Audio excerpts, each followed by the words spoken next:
70% अग्निवीरों को परमानेंट नौकरी, ज़्यादा सैलरी और 7 साल का कार्यकाल। अग्निपथ योजना में क्या बदलाव कर सकती है मोदी सरकार? अग्निपथ योजना मोदी सरकार ने 16 जून 2022 को लॉन्च की थी। इस योजना के तहत सेना में शामिल होने वाले जवानों को अग्निवीर कहा जाता है। 27 मई 2024 को बिहार के बख्तियारपुर में चुनावी रैली में कांग्रेस सांसद राहुल गांधी ने कहा कि हम सत्ता में आए तो अग्निवीर योजना खत्म कर देंगे।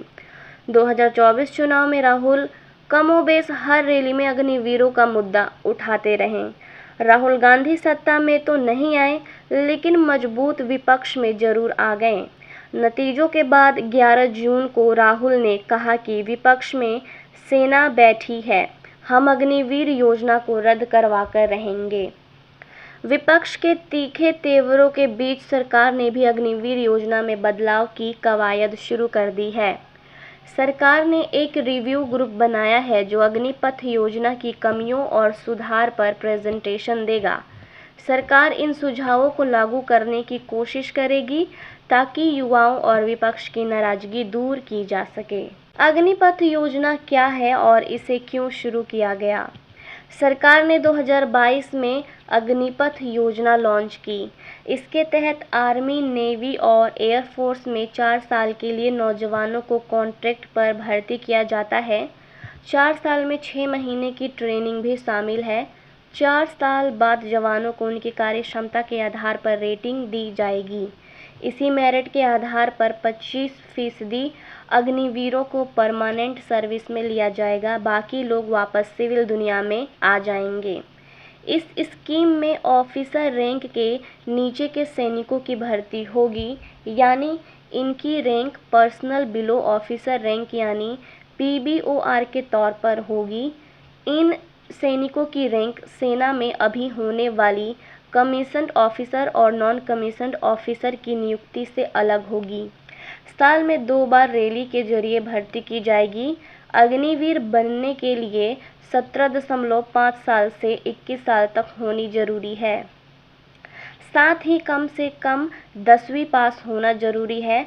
10वीं पास भर्ती होने वाले अग्निवीरों को 4 साल की सेवा पूरी करने के बाद 12वीं के समकक्ष सर्टिफिकेट दिया जाएगा। वर्तमान में मेडिकल को छोड़कर हर कैडर में इस योजना के तहत भर्ती की जा रही है। इन्हें आर्मी, नेवी, वायुसेना कहीं भी तैनात किया जा सकता है।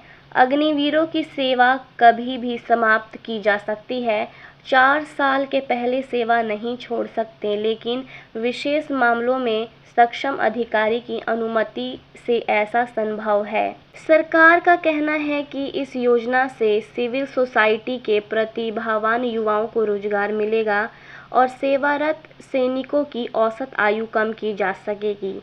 सरकार का ये भी तर्क है कि नई पीढ़ी के आने से हमारी फोर्सेस तकनीकी रूप से समृद्ध होंगी और हमारे सुरक्षा बल आधुनिक होंगे। जब ये अग्निवीर 4 साल बाद सेवा खत्म करके सामाजिक जीवन में जाएंगे तो समाज को एक डिसिप्लिन और स्किल्ड यूथ की फौज मिलेगी।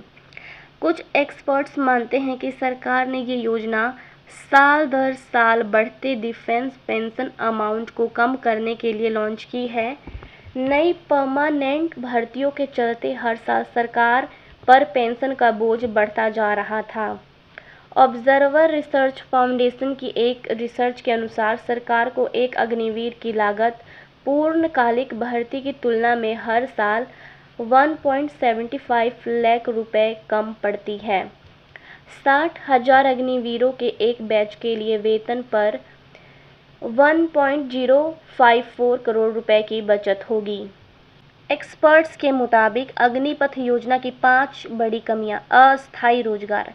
अग्निपथ के जवानों को केवल 4 साल के लिए रोजगार मिला है। इसके बाद केवल 25% सैनिकों को ही अस्थायी सेवा के लिए चुना जाता है।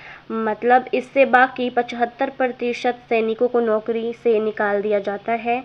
इससे उनके जीवन में रोजगार की संभावना सीमित हो जाती है। करियर में अस्थायित्व नहीं रहेगा।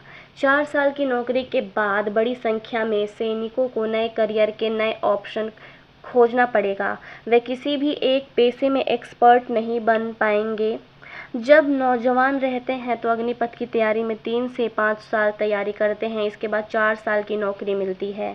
जब ये नौकरी खत्म होगी तो फिर नया काम सीखना पड़ेगा। अग्निवीर के साथ जरूरी नहीं है कि जो हथियार चलाना उसने सीखा है उसे बाहरी दुनिया में भी उसी के दम पर नौकरी मिलेगी। थोड़ा आर्मी जवान, थोड़ा बाहरी इंसान। 4 साल में अग्निवीरों को आर्मी जवानों की तरह नहीं बनाया जा सकता। कई चीज़ें सालों तक सीखने के बाद आती हैं।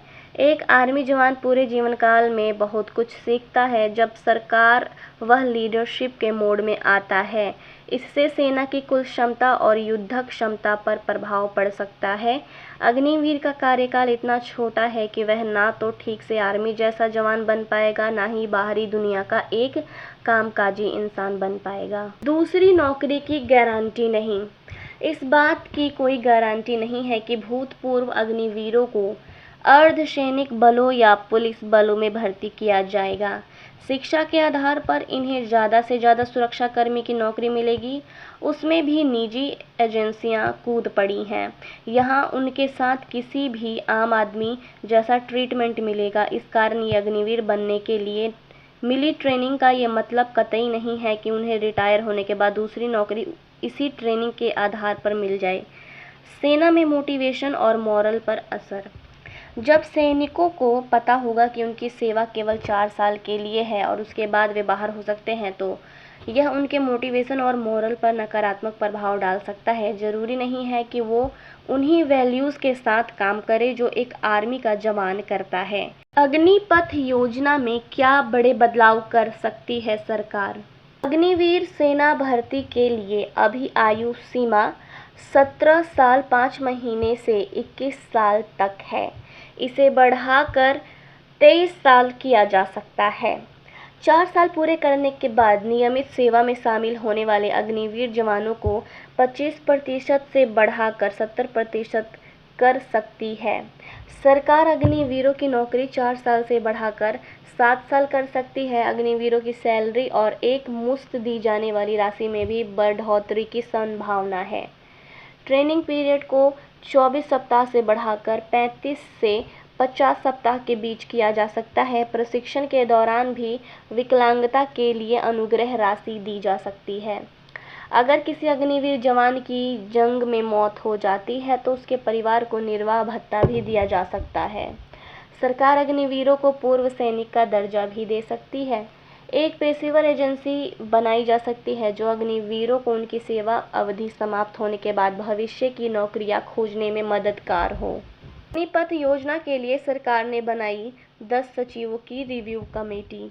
सूत्रों के मुताबिक हाल ही में आए नतीजों का रिव्यू कराने के बाद सरकार को पता चला है कि बीजेपी और एनडीए की कम सीटें आने के पीछे अग्निपथ योजना भी जिम्मेदार है। लोगों, खासतौर से युवाओं में अग्निपथ योजना को लेकर नाराजगी है। हिंदी पट्टी के बेरोजगार युवाओं में भी योजना चुनाव का मुद्दा रहा है। बीजेपी को यहां लोकसभा चुनाव में बड़ा झटका लगा है। नई सरकार बनते ही इस योजना में सुधार की कवायद शुरू हो गई है। पीएम नरेंद्र मोदी की अगुवाई वाली एनडीए सरकार ने 10 प्रमुख मंत्रालयों के सचिवों के एक ग्रुप बनाया है। यह ग्रुप अग्निपथ स्कीम का रिव्यू करेगा। सरकार को ये भी बताएगा कि आर्म फोर्सेज में भर्ती प्रोग्राम को कैसे अट्रैक्टिव बनाया जाए। इस पैनल अग्निपथ स्कीम की कमियों और सुधार के सुझाव भी देगा। माना जा रहा है कि सिफारिशों को जांचने के बाद सरकार इन्हें तुरंत लागू कर सकती है। मीडिया रिपोर्ट्स के मुताबिक प्रधानमंत्री नरेंद्र मोदी G7 समिट में भाग लेने इटली गए हैं। उनके लौटने के 2 से 3 दिनों के भीतर सेक्रेटरीज ग्रुप की रिपोर्ट पीएम और संबंधित मंत्रालय के सामने पेश की जा सकती है। सरकार लोकसभा चुनाव नुकसान के बाद इस योजना में सुधार के लिए गंभीर है। यही कारण है कि जो इसमें सुधार के सुझाव आएंगे उन्हें अगले 100 दिनों के भीतर लागू कर सकती है। वीडियो को पूरा देखने के लिए धन्यवाद और ऐसे ही इन्फॉर्मेटिव वीडियोस को देखने और सुनने के लिए हमारे सच इंडिया चैनल को सब्सक्राइब कर लें। धन्यवाद।